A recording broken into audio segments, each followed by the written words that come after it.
El día de hoy tenemos un tema súper interesante. Vamos a hablar de DSPY. Y para esto hemos invitado a Javier Díaz. Javier es un experto en los temas de inteligencia artificial. Tiene una maestría y doctorado de la Sorbona de París en inteligencia artificial precisamente. Y con él vamos a discutir de esto. Javier, muchas gracias por aceptar la invitación a nuestro podcast y por favor cuéntanos un poco qué estás haciendo actualmente. Muchas gracias, José y Jorge, por invitarme. Actualmente estoy empezando un emprendimiento con un grupo de amigos en los que hemos venido trabajando en este mismo tema de ciencia de datos, analítica e inteligencia artificial desde hace muchos años. Ya hemos coincidido en algunas otras empresas, viniendo del mundo de consultoría, viniendo del mundo de industria, viniendo del mundo de banca, de medios.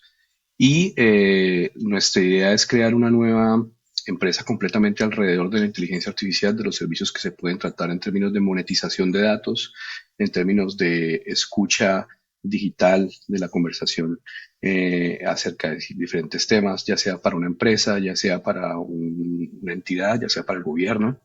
Y en este momento llevamos un mesecito y medio trabajando y ya con varios proyectos en curso. Excelente. Creo que valdría la pena que en otro episodio nos cuentes más en detalles sobre lo que están trabajando en este nuevo emprendimiento. Bueno, Javier, empecemos sobre el tema DSPY. Y antes de que nos des los detalles, vale la pena que para nuestra audiencia le demos un contexto de en el ámbito, ¿no?, de lo que estamos viendo sobre los temas de ChatGPT y cómo la gente interactúa. Hemos escuchado sobre este tema de los prompts, ¿no?, de los comandos, de cómo interactúan las personas con estos modelos grandes de lenguaje, ¿no? Entonces, si nos pudieras, desde tus palabras, contar rápidamente qué es exactamente este tema del prompt engineering y por qué DSPY es relevante para todos estos temas. Un LLM, Large Language Model, es un modelo que de alguna manera u otra no crea, sino que interpola conocimiento sobre el cual se ha sido entrenado. Entonces, estos modelos están trabajando de una manera de tal forma que a partir de una palabra van a predecir cuál es la siguiente mejor palabra. Y así, de esa manera, van generando una respuesta con respecto a una pregunta que uno le hace. Esa pregunta es el prompt.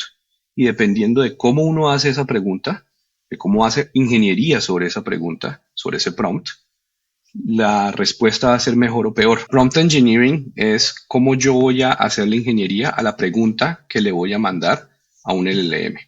Entonces, esta pregunta yo la tengo que diseñar de tal manera que la respuesta sea lo más adecuada con respecto a la tarea que yo le voy a preguntar al LLM. Esta pregunta va a depender mucho de la tarea, pero también va a depender mucho del modelo que está detrás. Si yo quiero tener una aplicación que va a ser completamente independiente del modelo, si ya salió la nueva versión de GPT-4 o 1 y tenía antes una versión de Claude Sonnet 3.5, no necesariamente mi prompt que funcionaba tan bien va a seguir funcionando bien.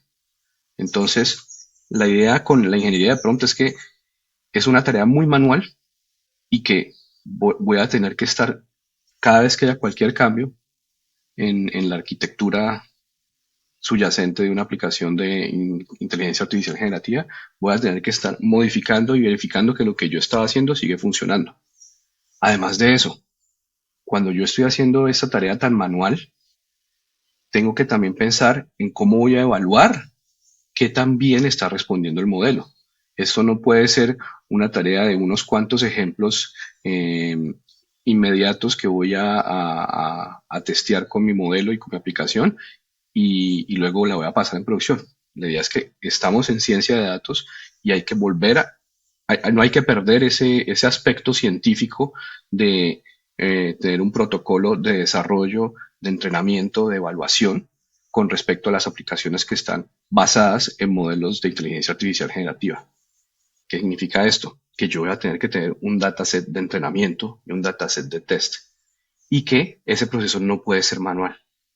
Entonces, lo que trae DSPY es un framework, un marco de trabajo donde programáticamente yo voy a poder entrenar mis prompts para que no sea yo el que vaya a estar escribiendo, cambiando una palabra, cambiando el orden de las palabras, introduciendo ciertos conceptos como contexto o no, sino que sea los datos los que me digan cuáles deberían ser las características de ese prompt que yo estoy utilizando para interactuar con el modelo.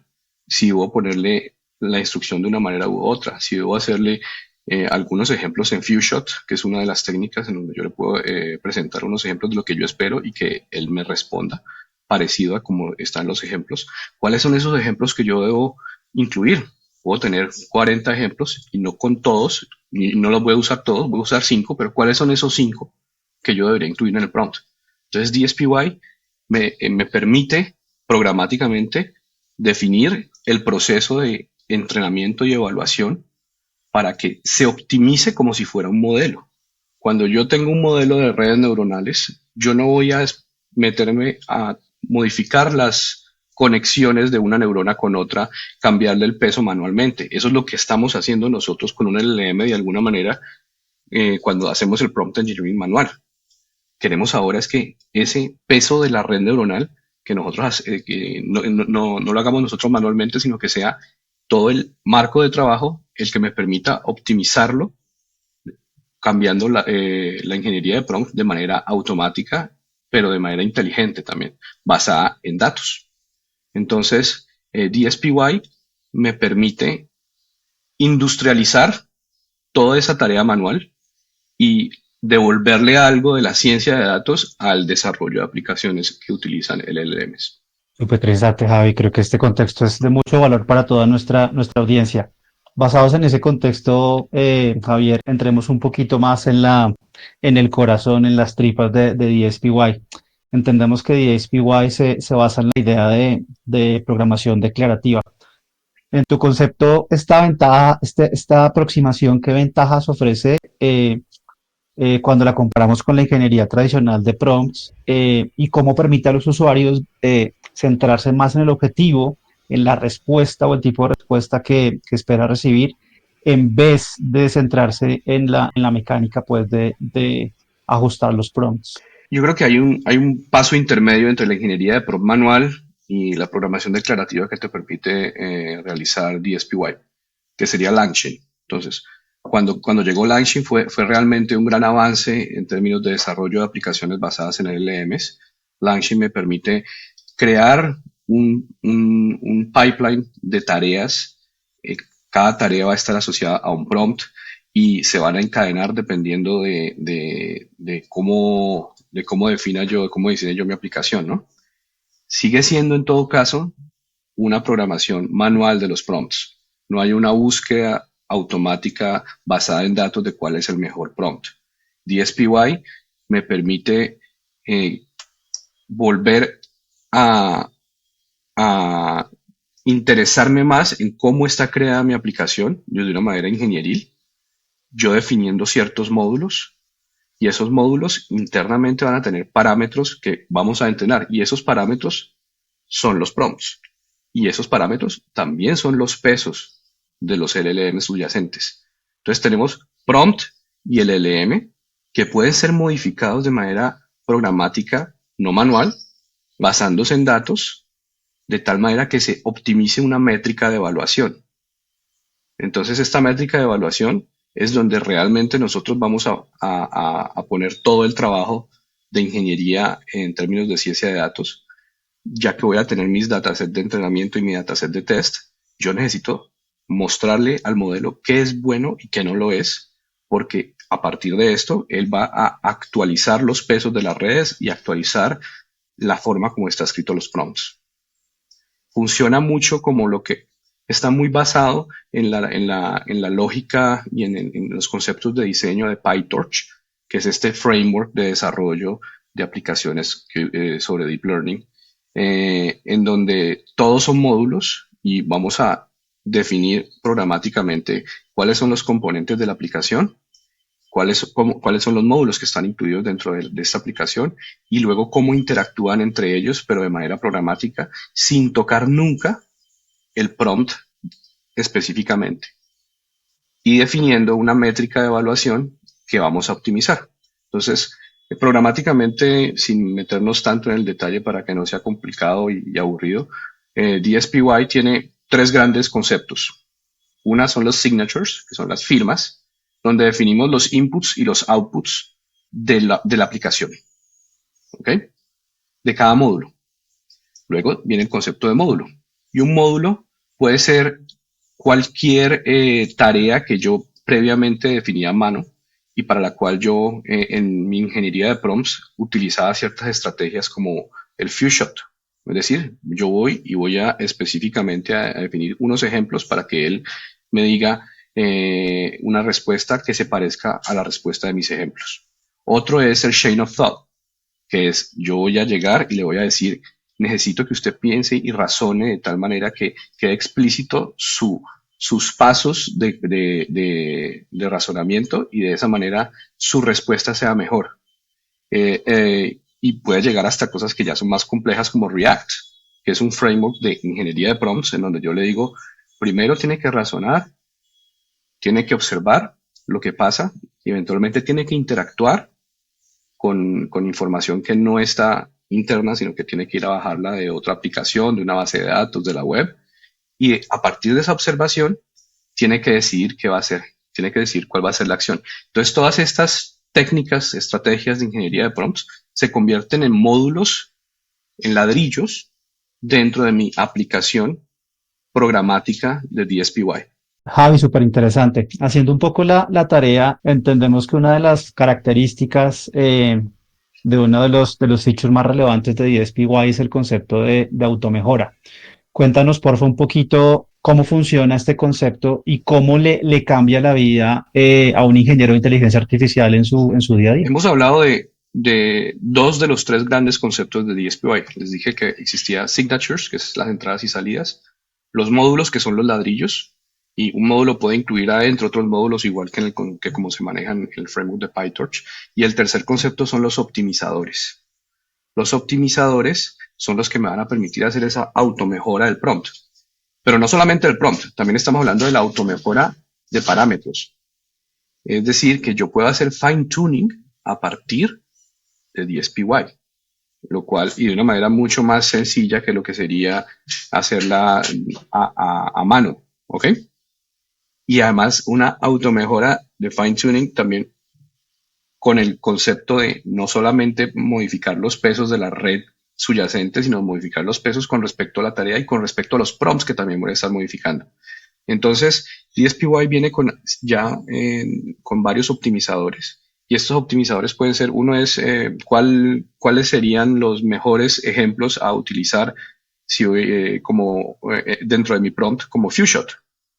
Ese es uno de los optimizadores. Entonces yo defino una lista de ejemplos y él me va a iterar teniendo en cuenta mi métrica de evaluación, que es realmente el paso más importante. ¿Cuáles van a ser esos mejores 10, 5, 7 ejemplos de mi lista de 200 que tengo que poner ahí para que mi tarea funcione bien, dada mi métrica de evaluación y dado mi LLM que estoy utilizando por debajo? Entonces, todo esto es dependiendo de esa tarea y ese LLM. Y esto es importante porque cuando cambie la arquitectura y cuando se haga cuando el modelo anterior que yo estaba utilizando se depreque, que así es como se dice cuando un modelo sale de circulación, y necesite pasar a mi nuevo modelo, no voy a hacer las cosas manualmente. Sencillamente voy a programar el reentrenamiento de mis parámetros, le hace parámetros como parámetros de mi modelo y prompts, dado mi nuevo LLM, ya que mi tarea pues no va a haber cambiado. Entonces, ese entrenamiento se puede seguir desde el punto de vista de mi métrica y voy a ver cómo mi métrica va a optimizarse iteración por iteración, como si estuviera utilizando cualquier framework de entrenamiento de ciencia de datos, de machine learning. Entonces, la idea es que esto se convierta en machine learning y quitemos la parte manual. Definitivamente, y ya un poco para resumirle a nuestra audiencia, todo lo que nos estás contando describe este framework muy orientado hacia el ingeniero de inteligencia artificial, ¿no? Esto no es una herramienta que les sirva, ¿no? Como comúnmente le decimos al ciudadano de datos de a pie, el que utiliza y interactúa todos los días con un modelo directamente con el frontend de un chat, ¿correcto? Esto es una herramienta para un científico de datos y para un ingeniero de datos. Eso sí es lo básico, pero también que va a permitir que las aplicaciones que se desarrollen sean más robustas, ya que se cubrió el proceso de ingeniería de datos y de ingeniería y de ciencia de datos.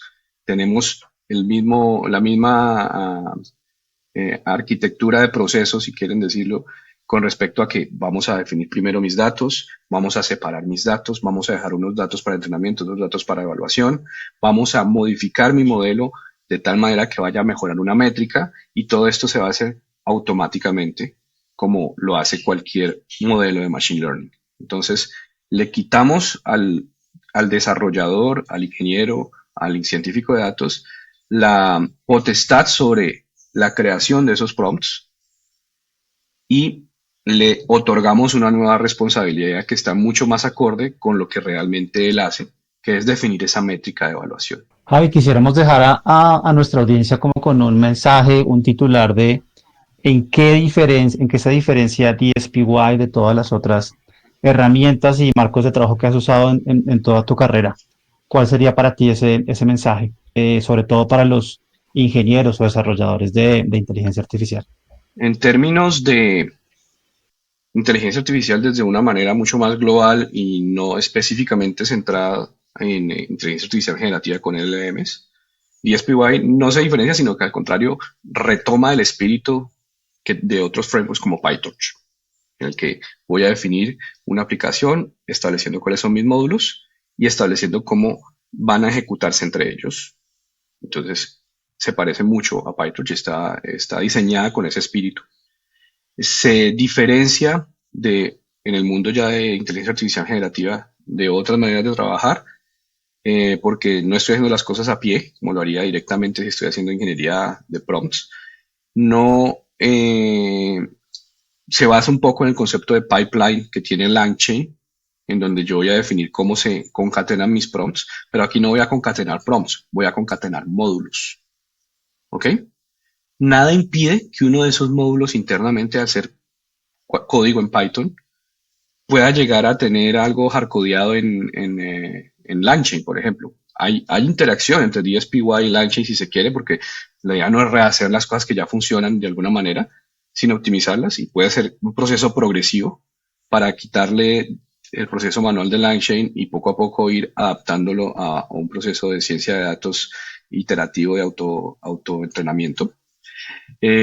Puedo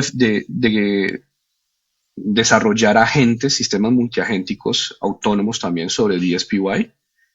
No sé con respecto a otros marcos de trabajo multiagénticos como LangGraph o como CrewAI, cómo sea si son, deben ser compatibles, pero no sé si serían dos aplicaciones para lo mismo, ¿no? Entonces, de pronto, haciendo las cosas directamente sobre DSPY ya no necesitamos utilizar CrewAI, por ejemplo, para definir sistemas multiagénticos. Y yo creo que seguramente ¿hace cuánto fue el boom de LangChain? Hace un año. DSPY, el boom está empezando hace de unos... empezamos a hablar de DSPY desde finales del año pasado. Salió una primera versión. Ya ahorita más o menos desde abril es que las cosas empezaron a subir. Y en junio ya se puso súper fuerte DSPY en términos de que la gente ya se dio cuenta cómo se diferencia de lo que es LangChain. De todo y sin hablar de Llama Index, que es muy parecido a lo que es LangChain también. LangChain de pronto es más flexible, Llama Index es más rápido, pero los dos están basados en que yo voy a escribir manualmente los prompts. En cambio, DSPY, no. Todos estos consejos que nos estás dando y cómo incorporar estos diferentes frameworks, módulos, son muy valiosos, específicamente para nuestra audiencia que es más ingenieros y científicos de datos. Algunas recomendaciones finales, Javier, sobre cómo utilizar DSPY, cómo evitar errores comunes o cómo integrarlo con otros frameworks? La recomendación más importante, yo creería, es hacer todo el énfasis en esa métrica de evaluación, porque todo va a depender de esa métrica de evaluación. Entonces, no, existen varias métricas de evaluación. Está yo a pie hacer una evaluación palabra por palabra, por ejemplo, ¿ya? El match exacto. Eso funciona, pero solamente si tenemos casos de reconocimiento de sentimiento, por ejemplo, donde tenemos un set de respuestas posibles y vamos a comparar específicamente si me dijo la respuesta que era. Entonces, en ese caso es sencillo utilizar ese tipo de métricas de evaluación, pero si ya estamos hablando de traducción, entonces ahí existen métricas clásicas de traducción de tratamiento del lenguaje natural, como Bleu, como Rouge, en donde voy a comparar palabras por palabra entre mi respuesta y la respuesta del modelo. También existen estas métricas que yo puedo utilizarlas aquí. Me parece que ya están un poco pasadas no de moda, sino de sobrepasadas por las nuevos desarrollos. Está utilizar ciertos frameworks de evaluación que también se pueden utilizar específicamente con DSPY. Y está lo que realmente está reemplazando esas métricas clásicas, que es utilizar otro LLM para verificar qué tan buena es mi respuesta de mi LLM. Entonces, hay que ver cuál es el caso específico de la tarea que queremos resolver y definir esa métrica acordemente utilizando todos estos recursos. Entonces, lo que uno ve, si la tarea es sencilla, entre más sencilla sea la tarea, más sencilla puede ser mi métrica de evaluación. Y en algunos casos, sí, eventualmente toca llegar a utilizar otro LLM que me sirva como evaluador de mi respuesta de mi LLM de desarrollo. Bueno, Javier, muchísimas gracias por no solamente todo el conocimiento que nos has brindado, sino también por estas recomendaciones. Creo que el espacio de Mundo Data Driven busca eso, ¿no? Traer conocimiento, pero también experiencias y recomendaciones para nuestra audiencia que está en este proceso de implementar estas nuevas tecnologías alrededor de los datos y la inteligencia artificial. Esperamos, Javi, que este no sea el único episodio. Tenemos otros tipos de episodios donde hablamos también un poco de noticias y sería genial si también nos puedes acompañar. Muchísimas gracias, Claro Javi. que sí. Bueno, muchas gracias a ustedes por la invitación. Gracias, Javier. Hasta la próxima, cuídense.